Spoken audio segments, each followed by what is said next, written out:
नमस्ते विद्यार्थ्यांनो, आज आपण इयत्ता चौथी बुद्धिमत्ता विषयातील प्रश्नपत्रिका बघा, पेपर क्रमांक 2 ची प्रश्नपत्रिका क्रमांक 3 त्यामधील बुद्धिमत्ता विषयाचे प्रश्न सोडवणार आहेत. 26वा प्रश्न काय आहे पहा. संख्या मालिकेतील चुकीचे पद ओळखा. तुम्ही पण लिहायचंय संख्या मालिकेतील चुकीचे पद ओळखा. काय दिलेलं आहे? 16, 36, 64, 81, 100 आणि 144. आणि आपल्याला पर्याय यामधली कोणती तरी एक संख्या चुकीची आहे, काहीतरी वेगळं आहे, बाकीच्या सगळ्या सारख्या आहेत ते पाहायचंय.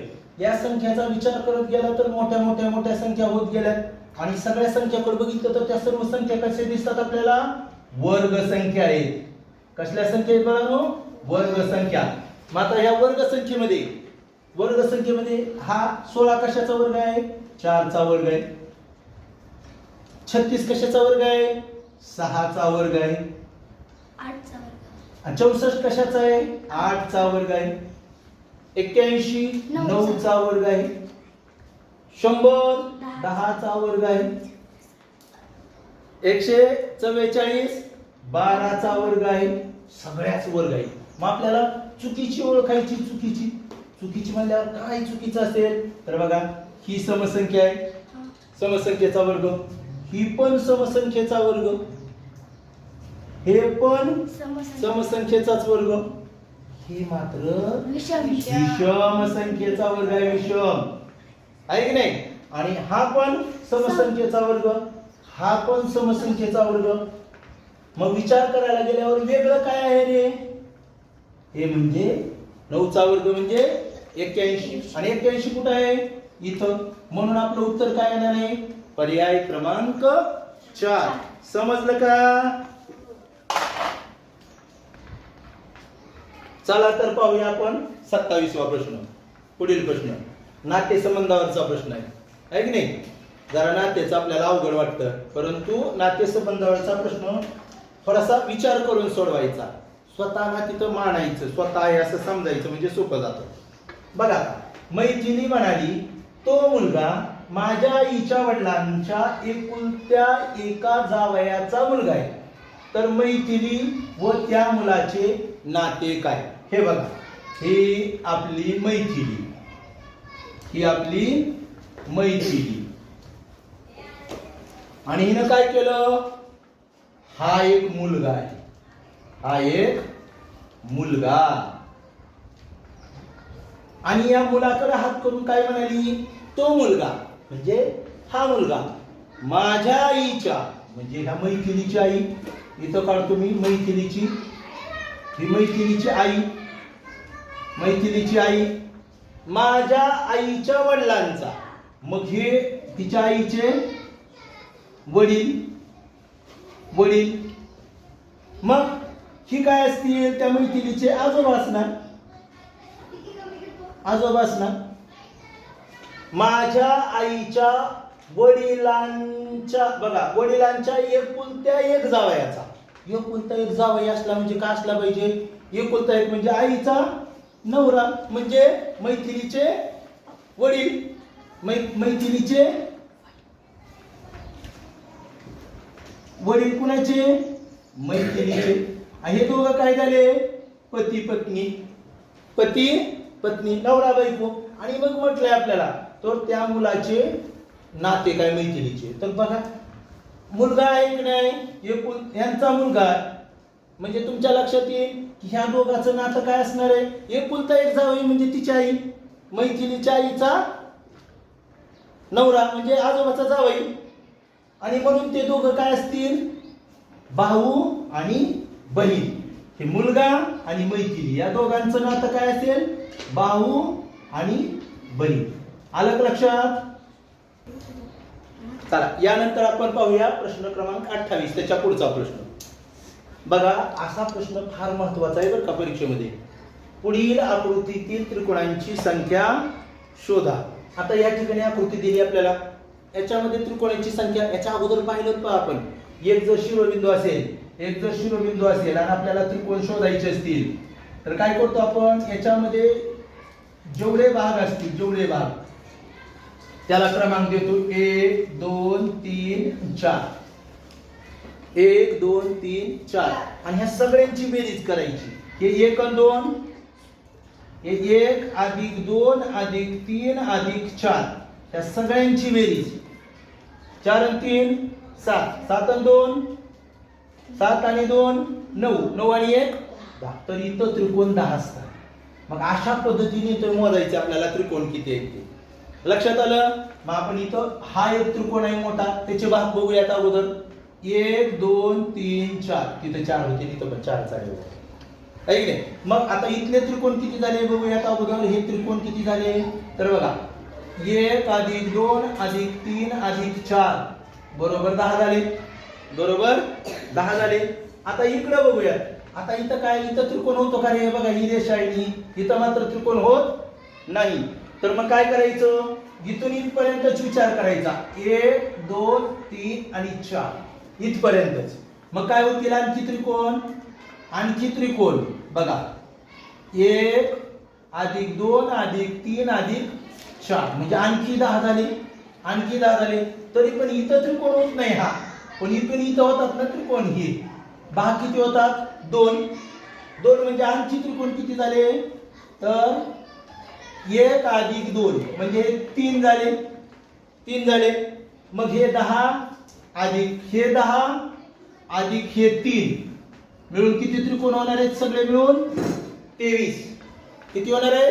23. मग पर्याय कुठे आहे? 23 आपल्याला पर्याय क्रमांक 4. म्हणून आपलं उत्तर पर्याय क्रमांक 4. समजलं का? ओके. चला यानंतर आपण प्रश्न पाहणार आहोत 29 वा. आपण प्रश्नपत्रिका सोडवतो, त्यामध्ये एका प्रश्नपत्रिकेमध्ये हा प्रश्न आलाय आणि दुसऱ्या प्रश्नपत्रिकेमध्ये हा प्रश्न आलाय. 29 नंबरला वेगवेगळे प्रश्न आहेत. तर त्यामध्ये आपण अगोदर 29 वा पाहूया. गटात न बसणारा शब्द ओळखा. आता गटात न बसणारा म्हणजे काहीतरी वेगळं असणार आहे. इथं जर पाहिलं वटपौर्णिमा, बैलपोळा, पोंगल आणि मकर संक्रांत हे सगळ्या सणांची नाव आलेली आहेत. सगळ्या सणांची नाव आलेली आहेत. वटपौर्णिमा महाराष्ट्रात साजरी केली जाते. बैलपोळा महाराष्ट्रात साजरा केला जातो. मकर संक्रांत सुद्धा महाराष्ट्रात साजरी केली जाते. पोंगल हा सण सुद्धा बैलपोळ्यासारखाच आहे, पण तो महाराष्ट्रात साजरा केला जात नाही. म्हणून याचं उत्तर येणार आहे पर्याय क्रमांक 3. आलं लक्षात? पोंगल हे महाराष्ट्रामध्ये साजरा केले जाणारे सण आहे, तो मात्र दुसऱ्या राज्यात साजरा केला. आलं लक्षात? त्यानंतर लगेच बघा हा पण 29 वाचा आहे, पण प्रश्नपत्रिका आपण आणलेल्या त्याच्यामध्ये थोडीशी अडचण वेगवेगळे आले. त्यामुळे बघा गटात न बसणारे इंग्रजी अक्षरमालेचे पद पर्यायातून निवडायचं आहे आपल्याला. आता कोणतं गटात बसत नाही ते बघूया. आता 3-3चा गट आहे. अक्षरमाला तर वर लिहिलेली आहे आपण. मग बघा ए ई सी पहिल्या गटात आहे 3. हे पहिल्या गटातलं पहिल्या गटातलं शेवटचं 5वं. हे पहिलं 5वं आणि ते मधलं 3रं. पहिलं 5वं 3रं. आता ह्या गटात सुद्धा आपण पहिलं 5वं 3राच असा विचार करू प्रत्येक गटात. आता एफच्या गटात एफ कितवं आहे? पहिलं. जे कितवं आहे? 5वं. तुम्ही म्हणाल 10 आहे की सर, आपण पहिल्यापासून सगळ्यांचा क्रम दिलाय. गटातला क्रम 5च की त्याचा. आणि एच बाळांनो 3राच. म्हणजे बघा पहिलं 5वं 3रं गटातलं पहिलं 5वं 3रं. इथं पण बघूयात आपण. के चा गट हा 3रा गट, त्याच्यात के पहिलं, ओ 5वं, एल मात्र दुसरं आलंय बघा दुसरं. मग हे 3रं आलंय की नाही अक्षर प्रत्येक गटात. इथं पण 3रं यायला हवं होतं. आता इथं बघा पी चौथ्या गटात पी पहिलं, टी 5वं आणि आर 3रं. बघा बरं तुम्हाला लक्षात येईल. पहिलं 5वं 3रं अक्षर आहे, पहिलं 5वं 3रं अक्षर आहे, पहिलं 5वं 3रं अक्षर आहे, पहिलं 5वं आणि दुसरं अक्षर घेतलंय. म्हणून हे वेगळं आहे. म्हणून गटात बसत नाही. म्हणून उत्तर येणार पर्याय क्रमांक 3. आलं लक्षात? चला यानंतर आपण 30वा प्रश्न पाहूया. नीट लक्ष द्यायचं आहे. नीट लक्ष दिलं की समजतं. याच्या बाहेरचे असेच प्रश्न तुम्हाला, याच्या बाहेरचा प्रश्न येणार नाही. अशा प्रकारचे प्रश्न परीक्षेत येणार आहेत, हे लक्षात घ्यायचं.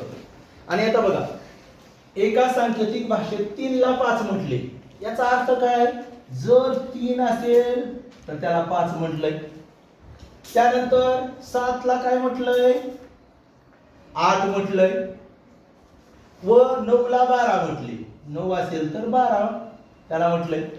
तर 3 अधिक 7 गुणिले 9, बघा काय दिलेलं आहे? 3 अधिक 7 गुणिले 9, याचं उत्तर काढायचंय.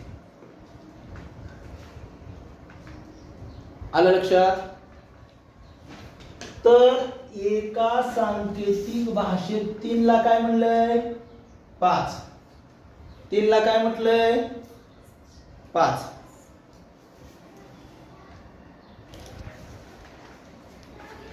हे पुन्हा एकदा लक्षात घ्या. 3 अधिक 7 गुणिले 9 ही पदावली दिली आपल्याला. आता पदावली सोडवायची, पण मी ह्याच उत्तर काढल्यावर उत्तर येईल का आपलं? नाही, कारण इथं 3 ला 5 म्हटलंय असं म्हटलंय, म्हणजे 3 च्या ठिकाणी 5 लिहावं लागेल.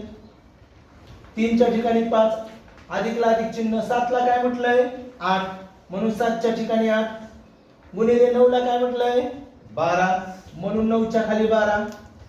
आता हे सोडूया. सोडवताना आपल्याकडून चूक काय होते रे? पदावली सोडवताना 8 आणि 5 13 असं लिहितात काही जण. तुम्हाला माहिती आहे की नाही? पदावली जर दिली असेल तर आपल्याला काय लिहावं लागतं अगोदर? कोणती क्रिया करावी लागते? गुणाकार भागाकार. इथं भागाकार नाहीच, मग गुणाकार. पुढे आले असेल तर पुढे पण असू गुणाकारच आधी करायचा. अगोदर आला तरी गुणाकार आधी करायचा. बेरीज वजाबाकी शेवटी. आता मग बघा, हे 5 ला 5 तसंच घेऊया. 12 आणि 8 चा जर गुणाकार केला, 12 चा पाडा 8 पर्यंत म्हणला, 12 8 96. आणि आता मात्र 2च राहिली, यांची बेरीज करायला लागेल. 96 मध्ये जर 5 मिळवले तर उत्तर काय येईल? 101. असं पर्याय आहे का बघूया आपण. तर पर्याय क्रमांक 4 मध्ये आहे, म्हणून आपलं उत्तर येणार आहे पर्याय क्रमांक 4. समजलं? चला, यानंतर आपण 31वा प्रश्न पाहूयात. यानंतर आपण 31वा प्रश्न पाहूयात. तर बघा काय आहे 31वा प्रश्न. अस्तिक ऋषींच्या आशीर्वादाने कृपा झाली. अस्तिक ऋषीचं काहीतरी नाव असतं बघा, तुम्ही ग्रामीण भागामध्ये पाहतात. साप दिसला की काहीतरी अस्तिक ऋषीची शपथ काहीतरी म्हणतात की काहीतरी. ऐकलं का कधी? नाही का ऐकलं? बरं ठीक आहे, नसेल तर नसेल. पण आपल्याला काय प्रश्न आहे तो बघू. अस्तिक ऋषींच्या आशीर्वादाने कृपा झाली या वाक्यात किती जोड अक्षर युक्त शब्द आले आहेत बाळा? जोड अक्षर. जोड अक्षर मी सांगितलं तुम्हाला. हे बघा, एकाला अक्षर एक जोडलं की जोड अक्षर तर होतच होतं. त्याचप्रमाणे आणखी जोड अक्षर नाहीत असं वाटतात, पण जोड अक्षर असतात. असे कोणकोणते असतात तुम्हाला माहित आहे? क्ष एक असतो, पुन्हा ज्ञ एक असतो, त्यानंतर त्र एक असतो, त्यानंतर श्रोश्रावण बाळाचं एक असतं. हे जोड अक्षर आहे बरं का. दिसत नसले तरी ही जोड अक्षर. एक अक्षर असल्यासारखं वाटतं पण ते नाही, जोड अक्षर आहे. बरोबर? त्याच पद्धतीनं आपल्याला इथं जोडाक्षर शोधायचे. आता तुम्हाला आणखी एक जोडाक्षराच्या बाबतीत मी अगोदर सांगितलंय बघा. बाळांनो, वर जर रफार असला का तर जोडाक्षर आहे, म्हणजे त वर रफार आहे, क वर रफार आहे, तर ते जोडाक्षर आहे. पण जर बघा तच्या असं खालच्या बाजूला जर असेल त्रू त्रू त्रू, तर जोडाक्षर नाही. Crew crew crew crew crew हे जोडाक्षर नाही. बघा, हे जोडाक्षर आहे का? नाही. म्हणजे खालच्या बाजूला कृपा, पृथ्वीचं असते बघ, कृ श्रू मृ, हे जोडाक्षर आहेत का? नाही. पोटात रेग असेल समजा, मच्या पोटात रेग आहे असेल, तर हे मात्र जोडाक्षर आहे बरं का. मच्या पोटात, क च्या पोटात असं हे जोडाक्षर आहे. हे जोडाक्षर आहे, पण हे नाही. आलं लक्षात? हे मात्र जोडाक्षर आहे, हे जोडाक्षर आहे. पुन्हा र आणखी एक असतं बघा, कुऱ्हाड मध्ये लिहितो आपण कु रा ड. हे बघा, हे ल र ला ह जोडलेलं असतं बघा. सॉरी, र ला ह जोडलंय, बरोबर आहे की? र अर्ध आणि त्याला ह जोडलेलं आहे, तर कुऱ्हाड. आता बघा, याच्यामध्ये आपल्याला जोडाक्षर शोधायचे. आता बघा, अस्तिक कसं जोडले, एक शब्द तयार झाला की नाही आपला? अस्तिक जोडाक्षर असलेला शब्द अस्तिक एक झाला. आता पुढं ऋषीच्या जोडाक्षर आहे का, जोड शब्द आहे की नाही, आहे. काय आहे हे? ऋण आहे बरं का, जोड ऋण आहे, पण चला हे जोडलंय ना, चला हे जोडलंय की नाही. मग दुसरा काय झाला, ऋषींच्या, हा दुसरा झाला. दुसरा आता आशीर्वाद आहे, हे बघा हे वर रफार आहे की नाही, रफार आहे की नाही, म्हणून तिथं आशीर्वाद, आशीर्वाद हा तिसरा शब्द झाला. आशीर्वाद तिसरा. आणि हे कृपाचं मी आता सांगितलं बघा, हे असलं खाली जर असेल, हे जर मी असं कृपा हा जोड शब्द समजायचा का कधी, तर कधी पण नाही, कधी पण नाही. म्हणून काय येणार आहे, 1 2 3. कुठं आहे 3 3 3 3, पर्याय क्रमांक 2. उत्तर आलं, समजलं बाळांनो. यानंतर आपण पाहूया 32वा प्रश्न, महत्वाचा बरं का. ए शिती बाळा, आपण महत्वाचा प्रश्न आहे, लक्ष द्या, थोडं इकडे लक्ष द्या. आता नीट लक्ष द्या. एका रांगेत सुवर्णाचा सुरुवातीपासून 28वा व शेवटून 32वा क्रमांक आहे. याच रांगेत मध्यभागी असणाऱ्या निकीच्या मागे, निकिता असेल बरं का, बिचारीचं नाव निकी म्हणलंय, म्हणजे निकी म्हणलंय ना आपण, निकिता पण म्हणतो नाव असतं, पण निकी दिलंय तिथं. निकी, निकीच्या मागे अंकिता उभी आहे. त्याच रांगेत निकीच्या मागे कोण उभी आहे, अंकिता. निकी व अंकिताच्या मध्ये 10 मुली आहेत. तर या रांगेत अंकिताचा मागून कितवा क्रमांक असेल. बघा, चौथीच्या विद्यार्थ्यांना हा प्रश्न थोडा अवघड वाटतो, पण अवघड नाही. एक एक वाक्य वाचायचं, त्या पद्धतीनं कृती करायची आणि सोडवायचं, उत्तर येतं. आपण रांगेतील स्थान पाहिलेलं आहे, सगळे प्रश्न पाहिलेत, त्याच्यामुळे अडचण नाही. बघा आता, एका रांगेत सुवर्णाचा सुरुवातीपासून 28वा, सुरुवातीपासून म्हणजे आपण पहिल्यापासून म्हणतो इकडून, बरोबर. सुवर्ण काढली बाबा, सुवर्ण आपण, ही आपली सुवर्णा, नुसतं सु नाव लिहितो का, सुवर्ण लिहू बाबा, तुम्हाला काहीतरी वाटायचं सु लिहिल्यावर. सुवर्णा आलं का लक्षात. मग सुवर्णा तिचा कितवा क्रमांक आहे रे सुरुवातीपासून बाळांनो, 28वा. मग सुवर्णाचा 28वा क्रमांक आहे सुरुवातीपासून, म्हणजे तिच्या अगोदर किती विद्यार्थी आहेत किंवा किती मुले आहेत, 27 आहेत. तिचा 28वा क्रमांक आहे, पहिल्यावर अगोदर 27 आहे. शेवटून 32वा क्रमांक आहे, शेवटून म्हणजे इकडून इकडून, शेवटून, शेवटून कितवा क्रमांक आहे, 32वा आहे म्हटलंय. म्हणजेच तिच्या पुढं, तिच्या पुढं नाही, तिच्या माग. शेवटून 32वा क्रमांक आहे म्हणल्यावर तिच्या माग किती आहे, 31 मुले आहेत. मान्य. इथपर्यंत कुणाला समजलं नाही, आणखी एकदा सांगतो. सुवर्णाचा सुरुवातीपासून 28वा आहे, म्हणजे सुवर्णाच्या आधी 27 मुले, आणि शेवटून 32वा आहे, म्हणजे सुवर्णाच्या नंतर 31 मुले. इथपर्यंत समजलं. आता आपण याच्यावरून काय करू, एकूण मुली किती आहेत ते काढू रांगेत अगोदर. एकूण मुली, बरोबर. सुवर्णाच्या आधीच्या 27, सुवर्णा 1 अधिक आणि तिच्या पाठीमागच्या 31. बघा, 27 आणि 1 28, 28 आणि 31 59. म्हणजे त्या रांगेत किती मुले आहेत, 59. आता काय काय आहे ते बघा, इथपर्यंत आलोत आपण. याच रांगेत मध्यभागी असणाऱ्या निकीच्या, एक गोष्ट लक्षात आली, याच रांगेत मध्यभागी निकी आहे. लगेच आपण हेच रांगेमध्ये निकीला उभा करू मध्यभागी. किती मुलींची रांग आहे आता, 59. आणि त्या रांगेत मध्यभागी कोण आहे, निकी. ही आपली निकी. आपल्याला काय, बिन नाका तोंडाची आपली निकी आहे. नाक नाही, तोंड नाही, डोळे नाही, काय नाही, पण निकी आहे. निकीच्या मागे अंकिता उभे आहे. आता अंकिता बघा मागे, हे बघा आपण सुरुवात इकडे म्हणतो, मागे इकडे म्हणतो, बरोबर. मग निकीच्या मागे म्हणजे इकडे उभा आहे. कोण उभे आहे, निकीच्या मागे अंकिता. केला अंकिताला पण उभा, अंकिता. तरी काय म्हटलंय, निकी व अंकिता यांच्यामध्ये 10 मुले आहेत. त्या दोघीमध्ये किती आहेत, 10 आहेत. तर या रांगेत अंकिताचा मागून कितवा क्रमांक, अंकिताचा मागून कितवा क्रमांक. तर आता बघा, निकी मध्यभागी आहे की नाही, मध्यभागी. एकूण विद्यार्थी किती आहेत, मुली किती आहेत, 59. त्यातली निकीला सोडला आपण, मध्यभागी आहे म्हणून. मग अर्ध्या अर्ध्या झाल्या. 59 मधून एक गेली तर 58. 58चं निम्म केलं आपण तर 29 येतं. काय येतं? 29. म्हणजे निकीच्या पुढे पण 29 मुली आहेत आणि पाठीमागे पण किती असणार आहेत? 29च असणार. मग 29 पैकी हे किती झाले? 10. आणि अंकिता एक 11. 29 पैकी 11. 29 मधून 11 कमी केले आपण तर राहिले 18. म्हणजे ह्या अंकिताच्या मागे इकडच्या बाजूला अजून किती आहेत? 18 मुली आहेत. 18.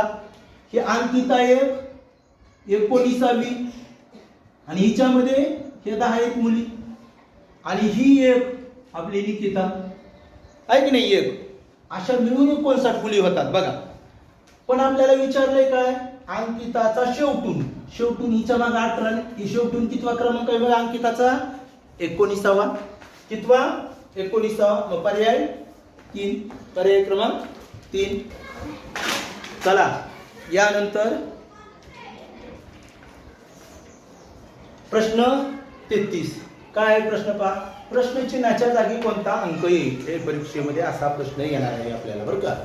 मग ज्यावेळी आपल्याला असं वर्तुळ दिलेलं असेल त्याचे 8 भाग केलेले असतात, समोरासमोर संख्या दिलेल्या असतात, त्या समोरासमोरच्या संख्येमध्ये काहीतरी संबंध असतो. कधी दोन्ही संख्येची वजाबाकी सारखी येते, कधी दोन्ही संख्येची बेरीज सारखी येते, कधी गुणाकार सारखा येतो, कधी भागाकार सारखा येतो, कधी कधी दुप्पट असते, कधी कधी निमपट असते.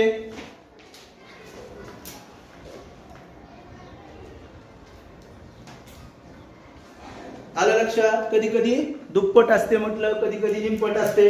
आता इथं आपण बघूयात समोरासमोरच्या संख्येची जोडी आहे बघा. 26 आणि 24. 26 अधिक 24 केलं तर बेरीज येते 50. आता 33 आणि 17ची जोडी लावू आपण. 33 अधिक 17 केलं तरी पण बेरीज येते 50. त्यानंतर 35 आणि 15ची जोडी लावूया. 35 आणि 15 यांची बेरीज केली तरी पण 50च येते. याच्यावरून एकच गोष्ट लक्षात आली आपली की ह्या दोन संख्यांची बेरीज सुद्धा 50 आली पाहिजे. म्हणजे कसं? 31 अधिक रिकामी चौकट बरोबर 50. म्हणजे 31 मध्ये किती मिळवावं लागेल आपल्याला 50 होण्यासाठी?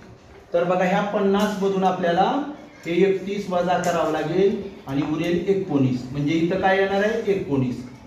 म्हणजे इथं कोणती संख्या असणार आहे? 19. आणि म्हणून पर्याय क्रमांक 2. आलं का लक्षात? यानंतर आपण पाहूयात प्रश्न पुढचा 34वा प्रश्न. प्रश्नपत्रिकेतला 34वा प्रश्न. प्रश्न थोडासा अवघड आहे तुमच्या दृष्टीने, पण काय होतं माहिती आहे का? 4थी असो 7वी असो थोडेसे काही प्रश्न असे असतातच, थोडा विचार करायला लावला आहे.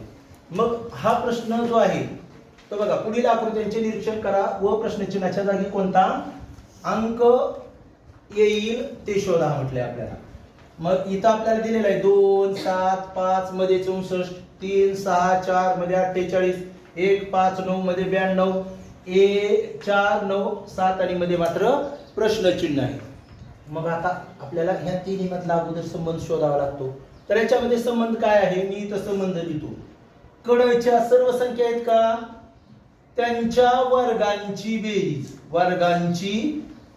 बेरीज करायची आधी आपल्याला. बाजूला जे आहेत का त्या सर्व संख्यांच्या वर्गांची बेरीज करायची आणि त्याच्यातून वजा करायचं आहे आपल्याला त्या सर्व कडच्या संख्याची बेरीज नुसती. बघा बरं का, संख्यांची नुसती बेरीज. चला आपण सोडवूया, सराव पण होईल, क्रिया पण करता येतील आणि उत्तर पण येईल. बघूयात आता. इथं बघा ह्या कडच्या संख्या 2चा वर्ग अधिक 7चा वर्ग अधिक 5चा वर्ग. लक्षात आलं काय म्हणलं ते मी? सर्व संख्यांच्या वर्गांची बेरीज वजा चौकटीत घेऊ आपण. सर्व संख्यांची बेरीज, सर्व संख्या म्हणजे 2 अधिक 7 अधिक 5. चला उत्तर काढूयात. पदावली आपल्याला माहित आहे, पदावली सोडवतो आपण, पदावलीचे नियम माहित आहेत. आता आपण वर्ग करूया. 2 चा वर्ग 4, 7 चा वर्ग 49, 5 चा वर्ग 25. हे वजाला वजा चिन्ह देऊया आणि ह्या सगळ्यांची बेरीज डायरेक्टली करूया. 2 आणि 7 9 आणि 5 14. म्हणजे ही क्रिया करायची आपल्याला सगळी. आता बघा 4 आणि 49 53 झाले, 53 आणि 25 78 झाले. किती झाले? 78. आणि त्याच्यातून वजा केले 14, तर किती उरणार आहेत? 64. म्हणजे मधली संख्या आली. मधली संख्या आली. आता आपल्याला तसंच इथं करावं लागेल दुसऱ्या याच्यामध्ये पण. तर बघा कडेच्या संख्या आता थोडस मी असं एवढं न लिहिता जर डायरेक्ट बरं तरी लिहूया, काय अडचण नाही, वेळ जाईल जाऊ द्या, काय हरकत नाही. 3 चा वर्ग अधिक 6 चा वर्ग अधिक 4 चा वर्ग, ह्याला कंस करूया. वजा 3 अधिक 6 अधिक 4. चला बघूया. 3 चा वर्ग 9, 6 चा वर्ग अधिक 36, 4 चा वर्ग अधिक 16. वजाला वजा चिन्ह देऊया आणि आपल्याला माहित आहे 3 आणि 6 9 4 13, डायरेक्टली 13. आता यांची बेरीज करूयात. 9 आणि 36 45, 45 आणि 16 61. हे झालं 61 आणि 61 मधून 13 वजा करूयात.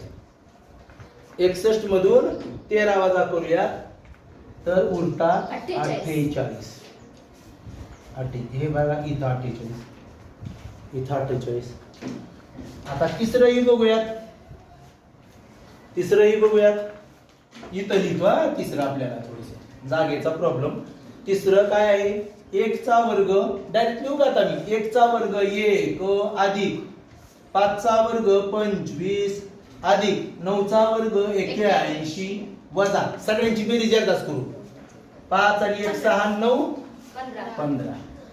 यांची बेरीज बघा बरं. 25 आणि 26 26 आणि 81. 26 मध्ये 81 जर मिळवलं तर काय येणार आहे? 107. आणि त्याच्यातून 15 वजा करायचे आपल्याला तर 92 उरतात. किती उरतात? 92. म्हणजे इथं दिलेला आहे 92. आता असं सोडवा तुम्ही, उत्तर पाठवा लगेच. बघा बरं आता सोडवा की. आता एवढं झाल्यावर आलं पाहिजे आपल्याला. आता आलं पाहिजे की नाही? हे बघा 4 चा वर्ग 16 अधिक 9 चा वर्ग 81 अधिक 7 चा वर्ग 49 वजा सगळ्यांची बेरीज डायरेक्टली. 4 आणि 9 13, 13 आणि 7 20, 16 आणि 81, 16 आणि 81 होतात 97. 97 मध्ये 9च मिळवायचे अगोदर. 9 7 16 106 झाले आणि त्याच्यात 40 मिळवायचे. 146. बेरीज काय येते यांची? 146. आणि 146 कुठे आहे? पर्याय क्रमांक 2. सोपं नव्हतं का नाही? जरा अवघडच होतं, काय हरकत नाही. समजलं ना?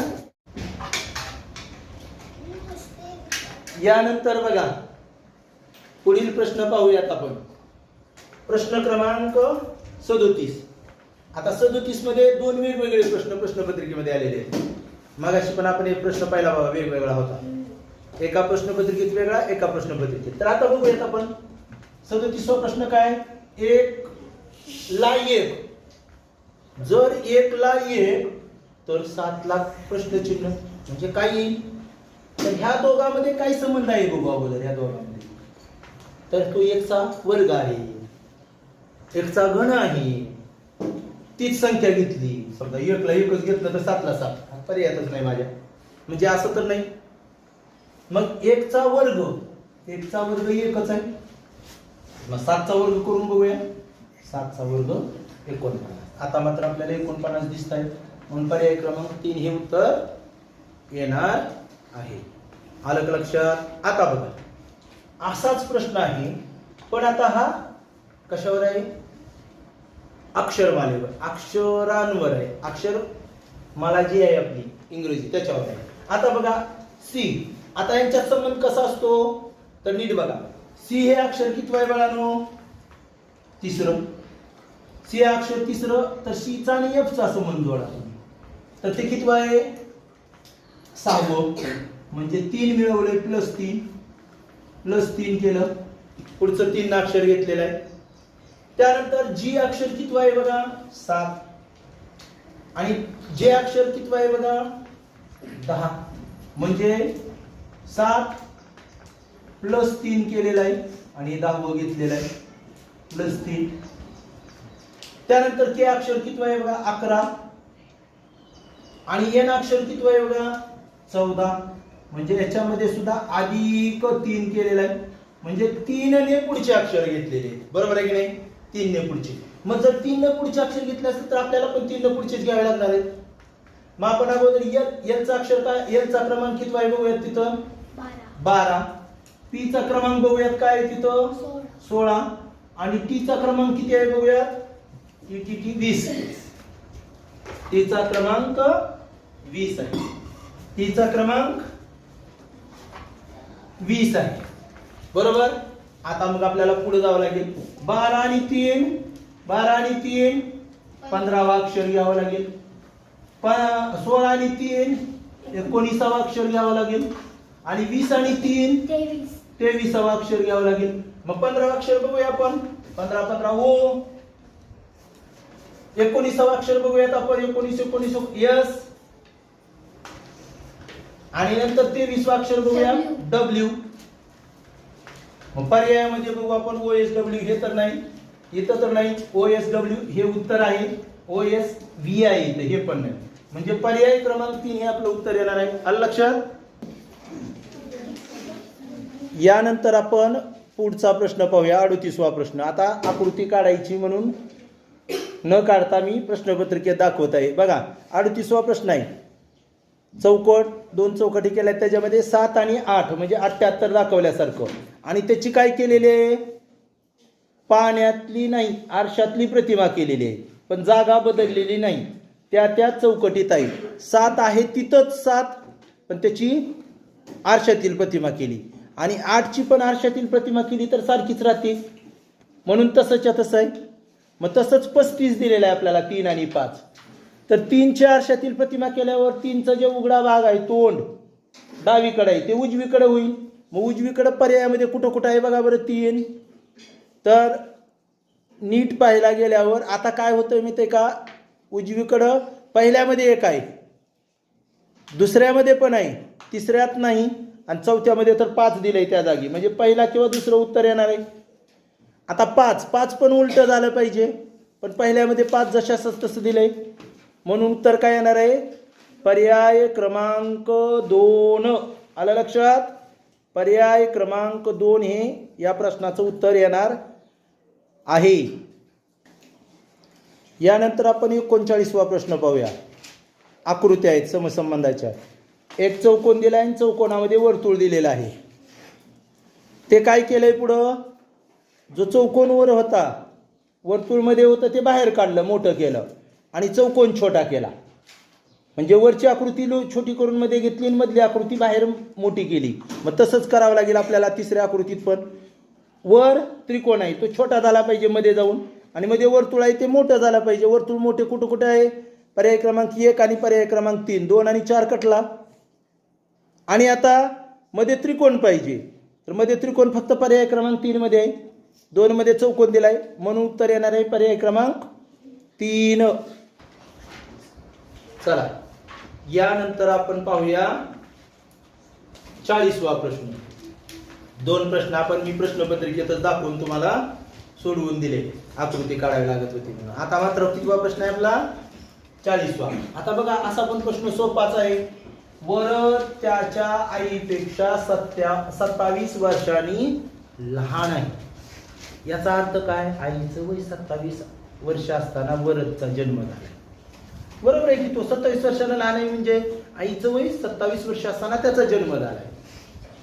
त्या दोघांच्या वयाची बेरीज 49 वर्ष असल्यास आईचे वय किती. बघा हे बघा आई पेक्षा किती वर्षांनी लहान आहे 27 म्हणजे आई 27 वर्षांनी मोठी आहे. मग आईच्या वयातील आणि त्याच्या वयातील जो फरक आहे का तो नेहमी सारखाच राहत असतो. आई 27 ची वरद जन्म झाला. वरद 1 वर्षाचा आई 28 वर्षाची, फरक 27.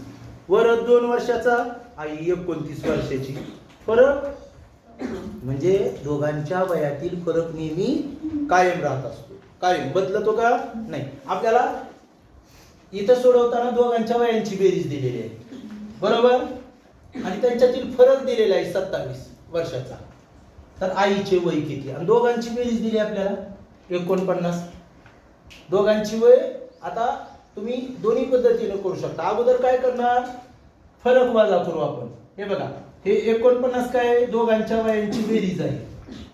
बेरीज आहे 49. आता तो फरक आहे, जेवढ्यानं मोठं लहान म्हणेल तो काय असतो, तो फरक असतो. किती वर्षाचा फरक आहे, 27 वर्ष. मग फरक कधी पण वजा करून टाकूया, फरक वजा करूया, फरक वजा करूया. 9 मधून 7 2 आणि 4 मधून 2 2. हे 22 वर्ष फरक वजा केल्यावर शिल्लक राहील, शिल्लक राहिले. आता हे दोघांचं समान वय राहिलं, फरक काढून टाकला की आपण दोघांचं, लगे लहानचं फरक वजा केला की नाही, लहान. आता लहान कोण आहे त्याच्यातलं, वरद. मग वरदचं वय काढता येतं आपल्याला. वरदचे वय कसं काढायचं, याचे 2 समान भाग करायचे. 22 ला 2 न भागायचं, 11. 11 वर्ष हे कुणाचं वय आलं बघा, वरदचे. पण आपल्याला विचारलंय कुणाचं, आईचे. वरदचं विचारलं असतं तरी तर 11 वय आलं असतं. पण आता आपल्याला कुणाचं वय काढायचं, आईचे वय. आता आई किती वर्षानं मोठी आहे, फरक कितीचा आहे, 27 वर्षाचा. आई 27 मोठीच असणार ना. मग 11 मध्ये आपल्याला काय मिळवावं लागेल, 27 मिळवावं लागेल, मोठी आहे म्हटल्यानंतर. मग 27 आणि 11 काय होईल, 38. 38 वर्ष. मग 38 वर्ष असेल पर्याय आपला, पर्याय क्रमांक 4. काय अडचण आहे का कुणाला. हा चला, यानंतर आपण पाहूया प्रश्न क्रमांक 41. बघा काय प्रश्न आहे, गटात न बसणारी संख्या शोधा. गटात न बसणारी संख्या म्हणजे बाकीच्या काहीतरी सारख्या असतात, सारखेपणा, आणि एकटीच अशी वेगळी असते. सगळ्यामध्ये सारखेपणा असतो आणि एकटीच वेगळी असते. आपल्या शाळेत बी एखादी असते बघा, सगळ्यात मिसळत नाही, एकटंच बसते, वेगळंच असतं, स्वभावच वेगळा असतं का नाही. तसं गटात न बसणारी, हे बघा 29 53 68 82 आणि 104. आपण एकदा एक विचार करू की सर विषम संख्या समसंख्या बघूयात. ह्या 2 विषम आल्या आणि ह्या 3 सम आल्या, म्हणजे नाही येणार, नाही येणार. 4 काहीतरी वेगळ्या असल्या पाहिजे. मग आता विचार करायला गेल्या अशा विषम आहेत म्हणजे ह्या मूळ असू शकते, ह्या दोघांपैकी मूळ असू शकते. तर नीट बघा, माझ्या माहितीप्रमाणे 29 आणि 53 दोन्ही पण मूळ संख्या आहेत आणि ह्या तिन्ही पण संयुक्त संख्या आहेत. मग आता कशाने येईल, आता कशाने येईल, अंकाची बेरीज बघा, अंकाची बेरीज करून बघा, अंकाची बेरीज करून बघा. आता कारण मूळ पण येत नाही ना, 2 मूळ आहेत की 29 कसं येईल, आलं का लक्षात. तर आपल्या लक्षात आलं की मूळ संख्यावर पण नाही, समविषम संख्यावर पण नाही. हे आता वर्ग संख्येच्या बाबतीत आहे, वर्ग संख्या, वर्ग संख्या. आता बघा काय आहे ते, थोडस विचार करायला लावला आपल्याला बराच, आहे की नाही, लवकर आलं नाही असं. हे 29 ची संख्या आहे का बघा नो, 5 चा वर्ग अधिक 4 आहे. 5 चा वर्ग 25 अधिक 4 म्हणजे 29. आता 53 ही संख्या बघूया. 53 ही संख्या 7 ह्याच्यापेक्षा लहान वर्ग आहे, 29 पेक्षा लहान वर्ग संख्या 25 चा विचार केला. इथं 7 चा वर्ग अधिक 4, 7 चा वर्ग काय येतो बघा, 49 अधिक 4 बरोबर 53, बरोबर 53. आता 68 बघा, 68 पेक्षा लहान वर्ग संख्या कोणती आहे, 64 आहे, बरोबर नाही. 64 कशाचा वर्ग आहे, म्हणजे 64. 68 बरोबर काय केलंय, 64.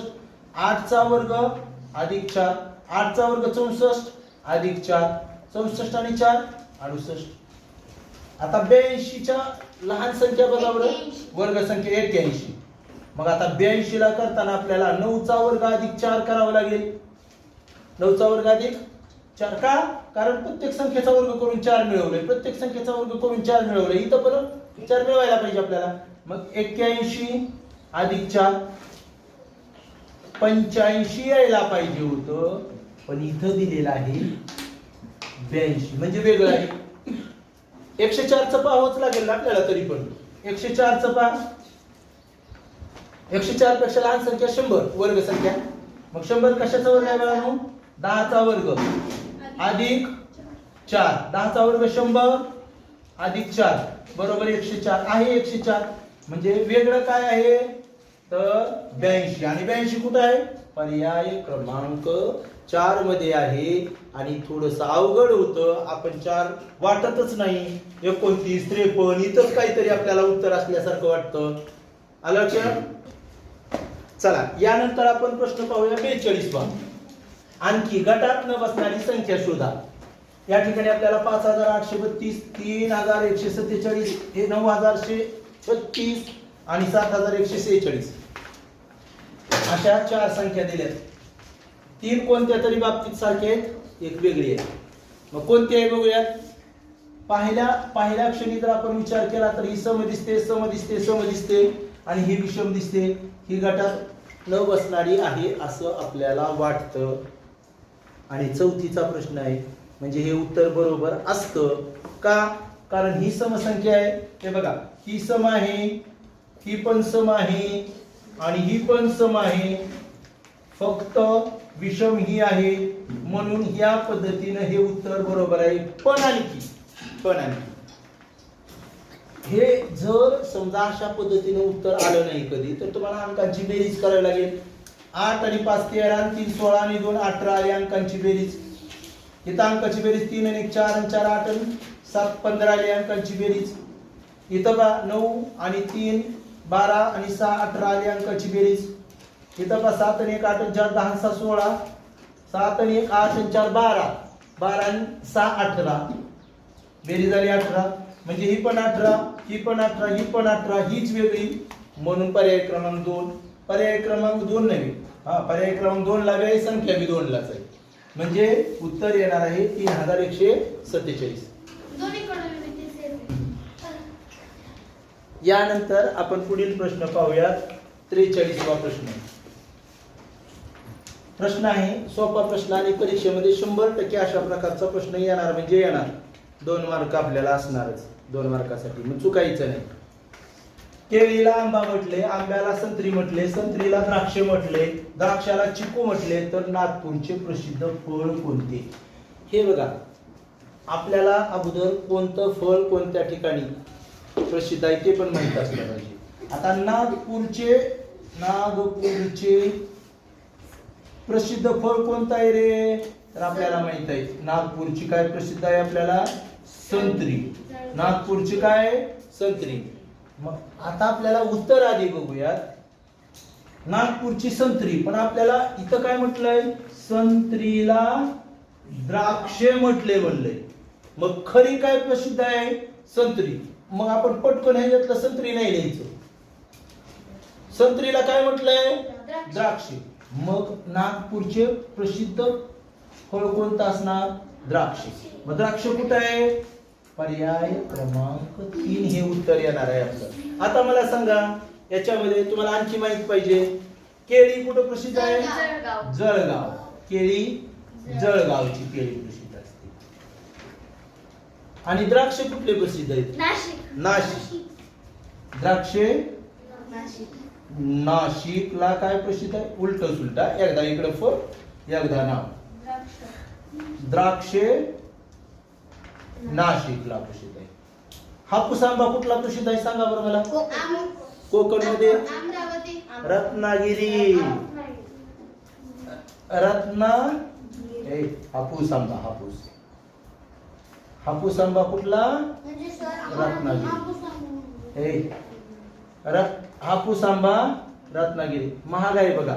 आता साधारणतः म्हणजे हापूस आंबा एवढा महाग आहे का, मागच्या आठवड्यात 2000 रुपयाला 1 डझन होता. 1 डझन म्हणजे 12 आंब्याला 2000 रुपये लागत होते. आता थोडासा स्वस्त होईल, पण हापूस आंबा स्वस्त बी म्हणलं तर 1000 रुपयापर्यंत येतो बरं का डझन. म्हणजे बघा किती महाग आहे. एक हापूस आंबा बघितला असेल तुम्ही. हा चालतंय, ठीक आहे. बघा चल, यानंतर 44वा प्रश्न आपल्यातल्या मुलीने लिहिलाय. वर वर वर वर वर वर पुण्याहून मुंबईला गेली. आहे का नाही? आपल्या पण लिहिल्यात आकृती काढल्यात, आहे की नाही? तर आता अगोदर असं असलं का आपल्याला काय म्हटलेलं आहे, ह्या आकृत्या दिल्यात आणि क्रमानुसार प्रश्नचिन्हाच्या जागी कोणती चिन्हे येतील असं विचारले. कोणती चिन्हे येतील. अगोदर काय करायचं माहिती का, आपल्याला गट पाडता आले पाहिजे बघा.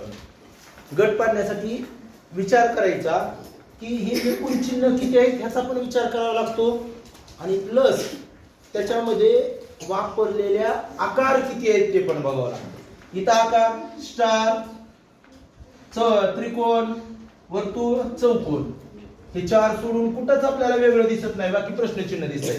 म्हणजे आकारचा क्रम काय, स्टार, स्टार, त्रिकोण, वर्तुळ आणि चौकोन असा क्रम आहे ओळीला. बरोबर. मग आपण बघूया स्टार, त्रिकोण, वर्तुळ, चौकोन. त्याच्यानंतर काय आपला पर्याय काय येईल ते उत्तर शोधूया आपण. पहिलं काय यायला पाहिजे इथं, स्टार. बरोबर, म्हणजे पहिला स्टार. त्यानंतर त्रिकोण, वर्तुळ, वर्तुळ झालं की चौकोन यायला पाहिजे, म्हणजे इथं चौकोन येणार आहे, म्हणजे हा चौकोन झाला. त्यानंतर चौकोन झालं की त्रिकोण, चौकोन झालं नाही, चौकोन झाल्यावर लगेच काय आहे, स्टार येणार आहे, म्हणजे इथं पण स्टार येणार आहे पुन्हा. म्हणजे बघा स्टार झाली की स्टार झाली की काय आहे पुन्हा, इथं काय आलं, चौकोन झाल्यावर स्टार, पुन्हा स्टार झाल्यावर सुरुवात होणार त्रिकोण, पुन्हा वर्तुळ, पुन्हा चौकोन, पुन्हा स्टार. स्टार झाल्याबरोबर काय असतंय कधी बी आपल्याकडं, त्रिकोण. स्टार झाल्यावर त्रिकोण, हे काय स्टार झालं की त्रिकोण, म्हणून इथं त्रिकोण. त्यानंतर वर्तुळ, चौकोन, स्टार, त्रिकोण, आणि त्रिकोण झाल्यावर काय आहे आपल्याकडं, गोल आहे, वर्तुळ आहे. मग आता बघा स्टार, चौकोन, स्टार, त्रिकोण, वर्तुळ, स्टार, चौकोन, स्टार, त्रिकोण, वर्तुळ. पर्याय क्रमांक 3 हे आपलं उत्तर आहे. पर्याय क्रमांक 3 हे आपलं उत्तर आहे. समजलं ना?